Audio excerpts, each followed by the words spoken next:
So Marius and I will be doing a little bit of a kind of a tag team with this presentation. So bear with us. As I said, my name is Nisha Sungum and I'm the West Midlands Imaging Network Director. And thank you for inviting us to speak about this work.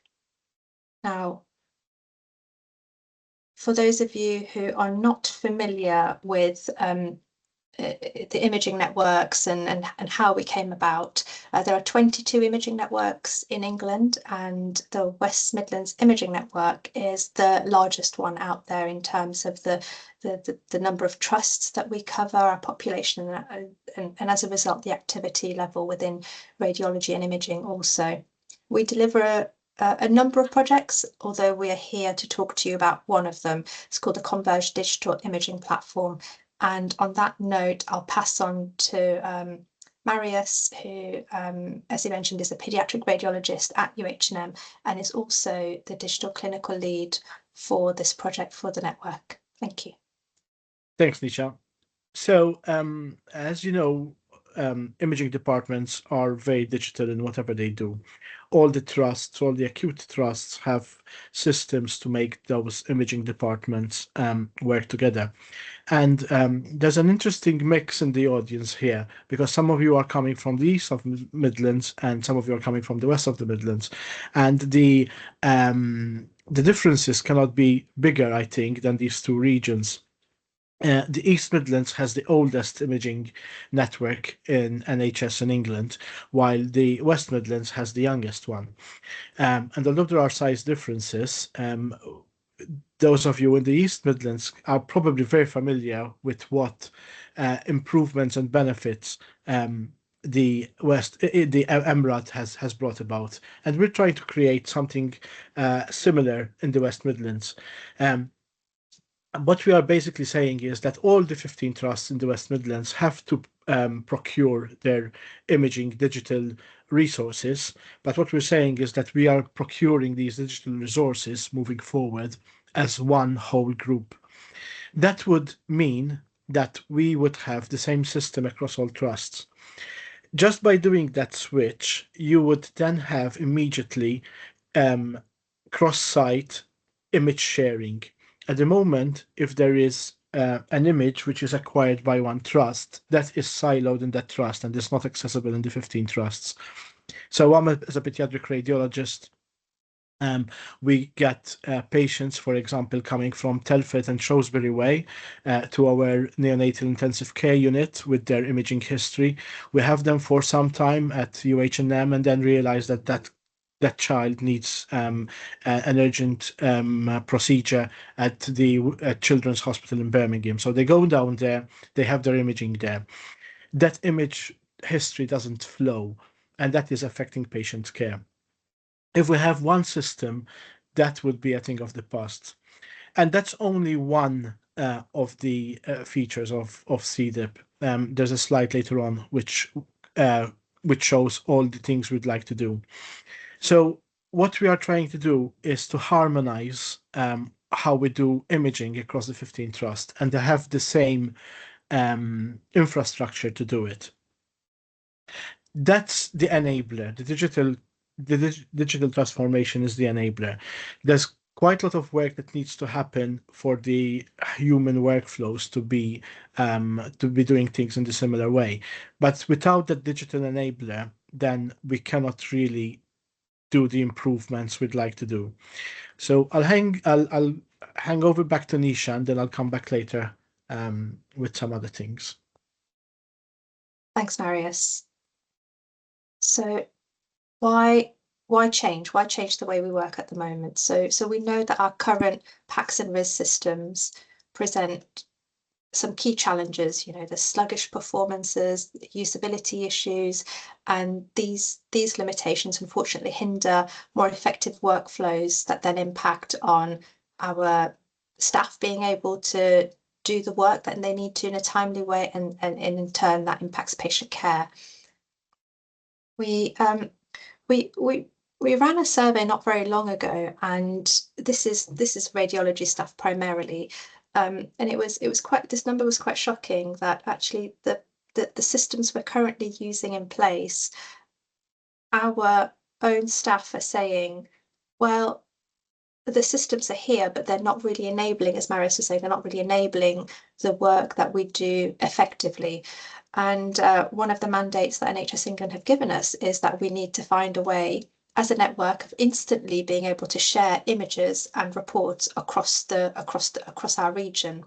And some of the other smaller imaging networks, and actually some of the medium-sized ones like MRAD can already do this. And I guess there's plenty of why we need to change. We have issues around workflows. So currently, as Marius was describing, if we want to transfer an image from one trust to another, it's a manual process. It can take anything from days to weeks to transfer, and if a button is not pressed at the appropriate time, the image is then nullified, so it never gets transferred, and it causes clinical risk as a result. So we have delayed decisions when, for example, we work very closely with the Cancer Alliance, and they tell us cancer MDT decisions are delayed regularly because images are not available for review. And yes, there's lots of whys. In terms of what it can do, and I'll pass on to back to Marius here, who will describe to us all the capabilities that this new solution will give us. So when we were designing CDIP, we tried to go away from what we usually think about the imaging digital infrastructure is, that RIS and PACS, and instead we took the patient pathway through imaging from request to the actual reports being generated and submitted to the referrers. And we described the needs that each step has, and we found a digital solution for each. So in our procurement, there are two lots. One is called a workflow lot, and the other one is called an image viewing and archive lot. Overall, this is how when CDIP is established, this is how the changes that are enabled would work. So immediately, once all the trusts are onboarded, we have immediate image and report sharing. It's not actual sharing, it's actually all the reports are there on the same system, so they don't really need to be shared, but they are available. We will have cross-site business intelligence, which would help us understand where the inequalities in the regions are and what are the bottlenecks to imaging, and how some departments are able to go against those bottlenecks. But also, if there are resource in one of the departments which is lacking in the other, the system will enable those resources to be shared. We would have the establishment of cross-site reporting. So really, no matter where your image have been acquired, if there is expertise in another site, they could be reporting those images if there is the capability for that. We would have a training, research, and teaching also enabled through CDIP. And we are in talks with the West Midlands TRE and SDE, and also with MITA, which is the Midlands Imaging Training Academy. But we will also be able to offer patients cross-site reporting, cross-site scheduling. So basically, it doesn't really matter where the request has been originated from. If a patient lives in Shrewsbury but is being seen by a UHNM consultant down in Stoke, but actually works in Birmingham, that patient could have the ability to schedule their exams at any of those sites. We want to integrate with the NHS app as part and parcel of the system, not as an afterthought, to enable this change. So basically, we're bringing imaging both closer to the patients, but also closer to the referrers. We want us to be able to connect to the healthcare record in the West Midlands, so that we enable not only the transfer of reports, but also the ability for any caregiver which is working outside hospital trust to be able to access images as well, not just the reports. We want to be able to have a network-wide AI deployment tool. At the moment, AI is very fragmented across trusts, and we want to have a global AI tool which will enable rapid deployment across the 15 trusts, but also it would allow for post-marketing surveillance, and also to compare AI solutions against each other. And we also want to future-proof our investment in the platform, in that we want to be able to have finally a real, true single patient imaging record, which means that any clinical solution which produces images would store and retrieve their images into one location, not have siloed locations. We are saying that we do that once those specialties are ready to come and join our network, and once they are also financed and to do that. But we are saying from the start that our archive should be able to handle all ologies. And that would not only improve patient care, but from a CIO, CDIO perspective, it will significantly raise the HIMSS profile of the trusts. On the sides of these slides, there are some notes which show currently what is happening. So, for example, cross-site reporting and cross-site scheduling cannot happen. And image sharing, as Nisha was saying, is a very manual process.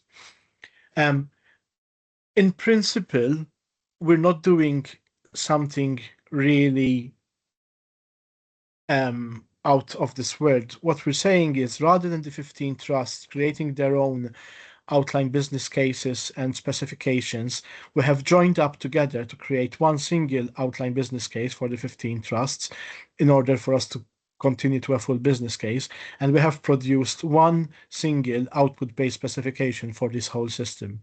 There is a memorandum of agreement signed up by the 15 trusts to move this forward. And there's also the OBS and OBC have been signed up by the 15 trusts. We plan to go through procurement in January next year, 2026. And when trusts come on board, we do not want to go as a big bang project, but what we say is, as the trusts come to the end of their current provision, they will onboard into CDIP rather than try to find their own solution. Nisha, do you want to take over from here on? Thank you. Thanks, Marius. The next slide is basically everything Marius has said, but in a narrative form. And in the background, the project team is working to detail some quantifications against these benefits. So effectively, it will go into the full business case as the benefits realizations for each of the trusts. Now, so the outline business case has been signed off by all of the trusts in the West, and as Marius has said, we are looking to go out to procurement towards the end of January. We're in a period at the moment where we are seeking Cabinet Office approval, and we have a route to procurement. So if anybody wants any more information about where we're up to this far, please feel free to reach out to Marius and I, and these slides will be made available to everybody as well. And the next couple of slides actually focus on, so this deck was primarily designed to be shared with generally clinical staff, so members in the trust who will be impacted by this new solution coming in. Now, as Marius has mentioned, it will be a phased approach across all of the trusts, and our first go live won't be until about summer 2027. So we have time to socialize and engage with non-radiology staff as well as the radiology staff we haven't reached. So if I could jump across a few more slides. So it sort of repeats some of the advantages of why this solution will be significantly better in terms of workflow and patient care, compared to existing ones. And we've got something on clinical impact. We don't quite have a detailed timeline finalized, and the reason for this is we are currently discussing with trusts regarding their existing contracts. So some trusts have the opportunity to extend their contracts and others don't. They'll have to go back out for a mini competition or something similar, or direct award in order to secure an intermediate, if you like, intermediate contract before we can deploy this software solution. But effectively, the reason why Marius and I are here today is to ensure that some of the comms is going out as early as we possibly can share it with you, so that from, what, as it says on the slide, from day one of rollout, we have individuals in your organisations who understand this is coming and they're better equipped to deliver the work that they need to, basically. And also in your busy roles, you will probably, once this is coming to your trust, our documentation will be coming your way as well. So in terms of awareness, we thought it's good that we come to you to try to explain why and what we're trying to do here, and ask for your support when that paperwork comes your way, so that your trust can start thinking of how they would onboard onto CDIP. Thanks, Marius. That's right. So some of the work that you will probably land up on your desks to review and to comment on will probably be around the benefits matrix, certainly the full business case, some of the procurement documentation, certainly the clinical safety elements as well. And it's kind of a busy slide, but it gives examples of how you or individuals in your teams are able to keep informed on the programme, or actually engage more actively and get more involved. The trusts, because we have 15 in the region, we have clustered trusts across 4 clusters. So we have the Northwest cluster, which are the Staffordshire, Stoke-on-Trent and Shropshire, Telford, Wrekin trusts. We have the BSOL cluster, which are the BSOL trusts. The Southwest cluster is made up of Coventry, Warwickshire and the Foundation Group trusts, and the Black Country cluster are the Black Country trusts. And each of the clusters have a named SRO and a project manager. So please let us know if you need the contact details of yours.